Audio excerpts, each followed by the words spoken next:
Sosok kakek tuding Presiden Jokowi bawa kabur cincin batu merah delima miliknya, harga 400 juta rupiah.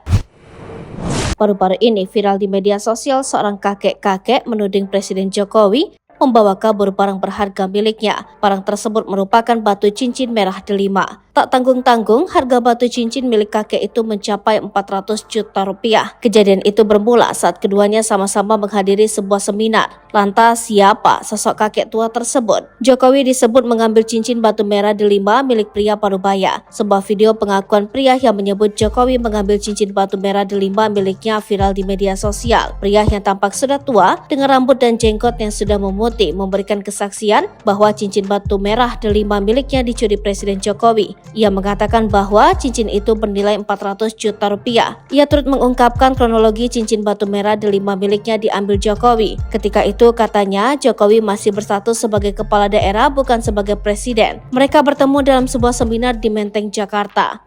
Saya punya uang, kembalikan itu 400 juta rupiah waktu dia jadi, ujarnya dikutip dari akun Instagram _media. Warga yang berada di sekitar bapak tersebut kemudian menanyakan kepada pria tersebut perihal uang 400 juta rupiah tersebut.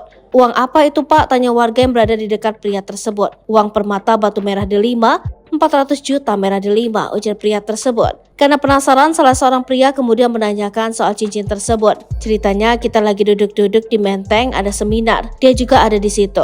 Muka lonjong itu, Jokowi, saya nggak ngerti. Tahu-tahu dia lihat, bapak bagus juga ya, dia lihat. Saya juga bodoh, saya buka, dia bawa, terus dia jalan. Dia jalan langsung masuk Pemda. Kantor Pemda itu masuk, kebetulan ada Ahok, dia belum jadi gubernur. Masuk. Saya kejar dia, nggak boleh masuk, ujar pria tersebut. You buat apa bawa langsung lari? Saya sudah minta kasih kembali batu cincin, ujarnya. Pria itu pun meminta ingin bertemu dengan Jokowi di Pengadilan Jakarta Pusat. Kalau bisa di dalam sini, Pengadilan Jakarta Pusat, silakan datang Jokowi. Saya mau ketemu dengan Anda, ujarnya. Video unggahan tersebut sudah disaksikan sekitar 75,7 ribu akun dan juga menuai komentar pro dan kontra. Ada yang menyebut pengakuan bapak tersebut adalah fitnah dan ada juga yang mendukung ucapan bapak tersebut. Download Tribun X sekarang, menghadirkan lokal menjadi Indonesia.